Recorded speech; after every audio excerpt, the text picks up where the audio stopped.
What is the first thing that comes to mind when you hear those two notes?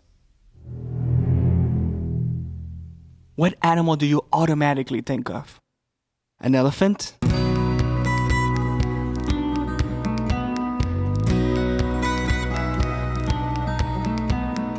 A shark. Of course it's a shark. Here's some movies that's gonna make you bash your brains. You son of a...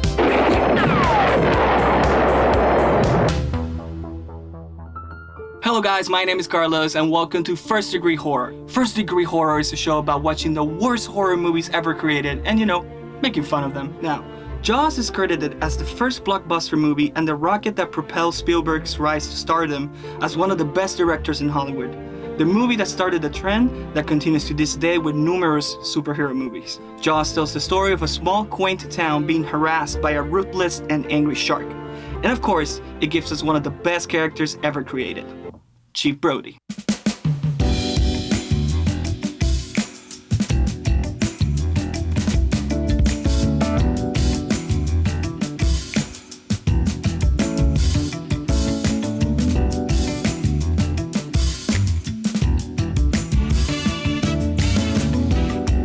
Jaws should also be credited with creating one of the worst sequels I've ever seen. Jaws 2 was okay, just felt like a rehash of the first one, but it had some very good moments and we still get to see more Chief Brody, which is always a plus. Now, Jaws 3 is a horrible movie. Nope, not touching that, at least not yet. But today we'll talk about Jaws the Revenge, a movie so lifeless that honestly I have to watch 3 times to make this review. Because this isn't really a shark movie, at least not most of the time. It feels like, that Days of Our Lives, that soap opera that apparently never ends.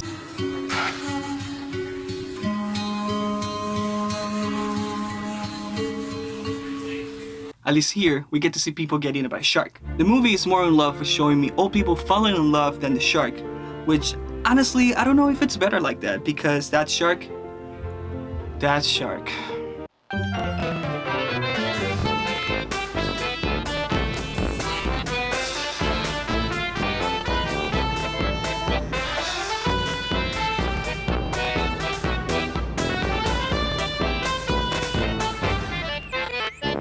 Anyways, let's start this review of Days of Our Lives with a shark in it. The movie starts with a POV of the shark which gives us our title card. This is followed by a great metaphor showing what the studio thinks of this movie. As overcooked rubber shit.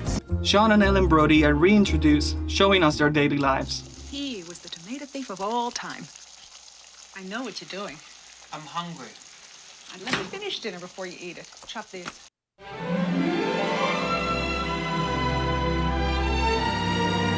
No. Stop it. I'll give the movie this. There are some really good family moments throughout the entirety of the movie, but the writing is still not that good. Hey, how come you get to leave early? Because my desk is closer to the door. I don't think that's funny. Me neither. Anyways, Sean is a deputy on the Amity Island police force. He gets called to deal with a drifting log in the canal. When Sean goes to check on the log, we of course get our first shark attack of the movie. Come to think of it, did this shark set up that to eat Sean? Who knows? Sean seems quite unfazed about losing an arm until he remembers that, wait, my arm is missing.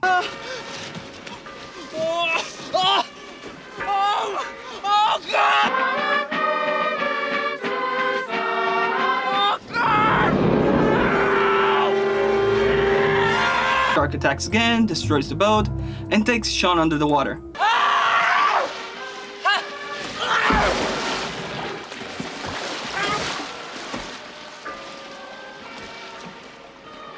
Oh wait, he's fine. He's right there.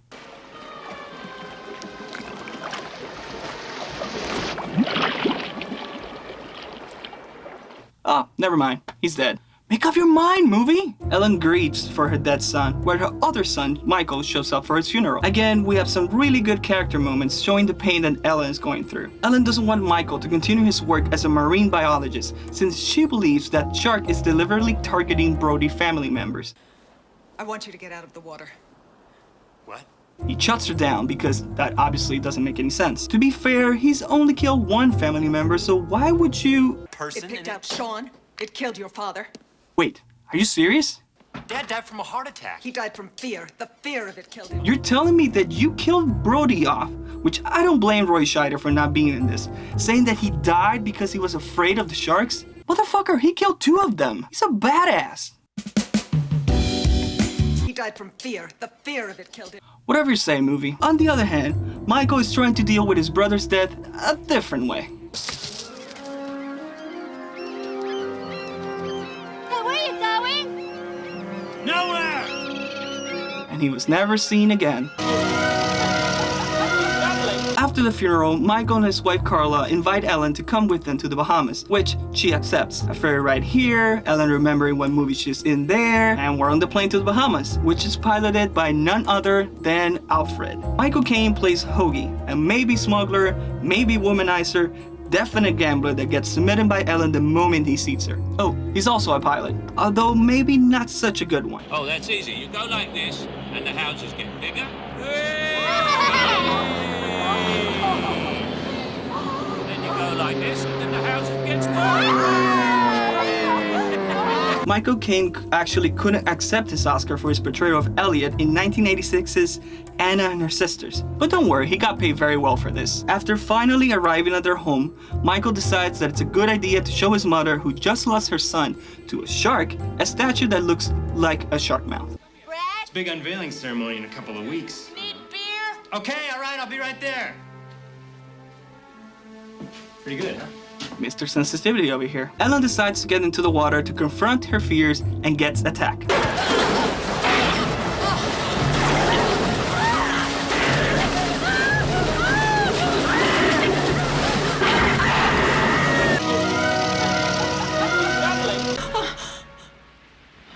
Movies love doing these kinds of things, don't they? The movie starts slowing down to a crawl when we see Michael's job and his friend, Jake. We then have long moments of just talking and talking until... And you'll ride in a golden carriage, and we'll... And I can invite Cinderella to the ball. She'll come in a golden carriage, too. Huh. Wonder what that was. It's probably nothing, Ellen. Don't worry about it. Wait a second. Did this shark just swim all the way to the Bahamas to follow her? I know many other YouTubers have touched on this before, but it's insanely ridiculous when you put any kind of thought into this. And then we get to the biggest problem of this movie. Everything that has to do with these 2 characters is just boring.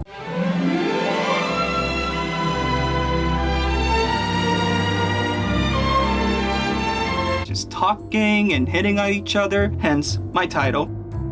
Fast forward through a bunch of boring drama. Michael gets to meet the shark for the first time, while Ellen's psychic powers activate again. But hey, that was too exciting. Let's go back to more boring drama. Happy New Year. Don't go weak in the knees on me tonight, boy.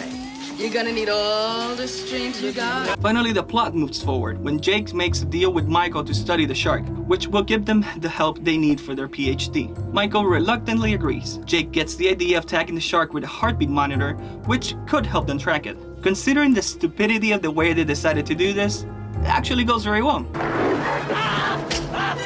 Yes! You got him, man! Now would be a good time! Days of Our Lives continues with more boring scenes between Ellen and Hoagie, while Michael and Jake keep looking for the shark. They of course lose him because Michael can't stop talking about Hoagie wanting to boink his mom. Boring scene after boring scene, we get this movie's version of the famous scene from the original Jaws.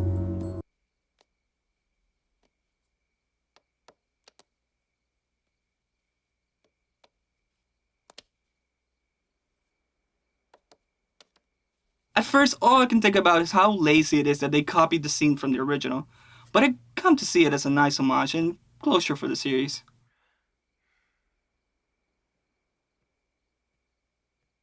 Just like the original, the scene is very sweet. Thea, Michael's daughter, is played by Judith Barcy, who honestly gave a very convincing performance, especially when you compare it to many other child actors. Tragically, she was killed at age 10 by her father. She only deserves props for giving such a good performance. Do I really need to keep going on? Fuck my life. Michael goes back into the water to keep studying his nails when the shark decides, hey, this is supposed to be a horror movie, and attacks him. Shit!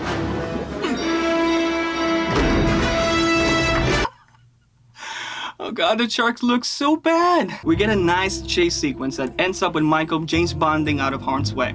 The next day, Michael suits up to go find the shark, but the shark decides that all this human meat severely leaves her, needing some potassium.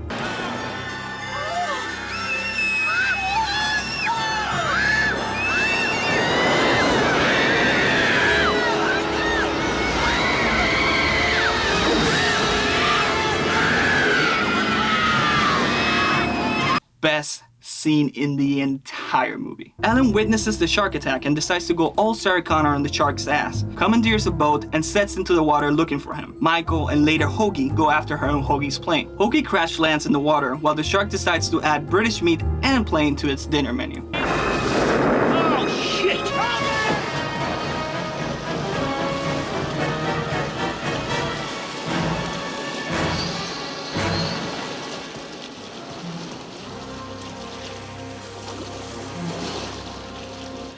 Why'd you come out here? Why'd you bring him? Why did you bring him? To be fair, Ellen. Why did you take the boat? Exactly. You realize what you were doing? I had to do it. There was nothing else to do. Sarah Connor, she is not. But don't worry, Hoagie is alive, because they're paying too much money not to have Michael Caine in this. While Hoagie and Ellen try to repair the engine, Jake comes up with an idea. This is all theory, though. If it responds to external electrical impulse, it might respond to one coming from inside it. Confuse him, drive him crazy. Or make the shark roar, or whatever. The shark comes back to finally get the first kill of the main cast.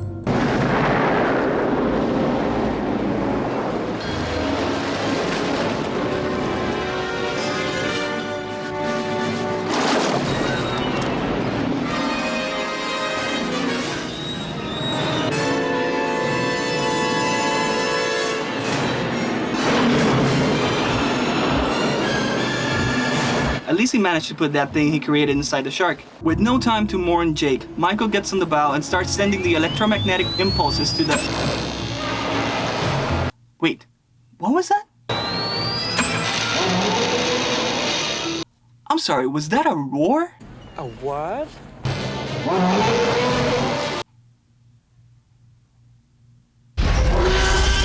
Yeah, Spielberg also did that better. The shark gets closer and closer, all the while roaring. Why? And Ellen decides to ram the shark with the boat, making the shark explode.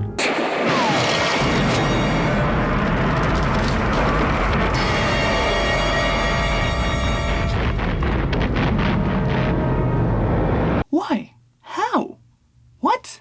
Well, that doesn't make any sense. At least we get to see another fake shark explode, so there's that, I guess. Our heroes recover after explosion and... Wait, is that... Michael, you got a minute! It's Jake! Wow, this movie is stupid.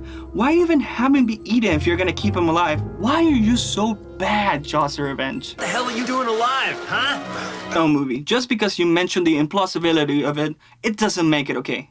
Shame on you. Movie ends with Hoagie taking Ellen on their plane back to Amity Island.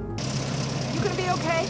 No, Ellen, I won't be. So that was Jaws: The Revenge, and what a boring movie this is. While it did have some good character moments and a fun chase sequence, the movie tries to be a combination of drama and horror just like the original, but fails miserably on both aspects. The effects are laughable even for 1978 standards. The story is nonsensical, the characters just seem to be cannon fodder that never actually gets to be eaten. But the movie does have some good drama moments. The ferry scene with Ellen crying about her dead son is a good piece of visual storytelling. And like I mentioned before, that recreated father-daughter scene is a nice bookend to the series. But let's be real, two good scenes don't help this movie rise out of its mediocrity. Anyways, thank you so much for watching the first episode of First Degree Horror. I hope you enjoyed it and we'll be back with more soon. And I'll leave you with this quote from Sir Michael Caine. I have never seen it, but by all accounts, it is terrible. However, I have seen the house that it built and it is terrific.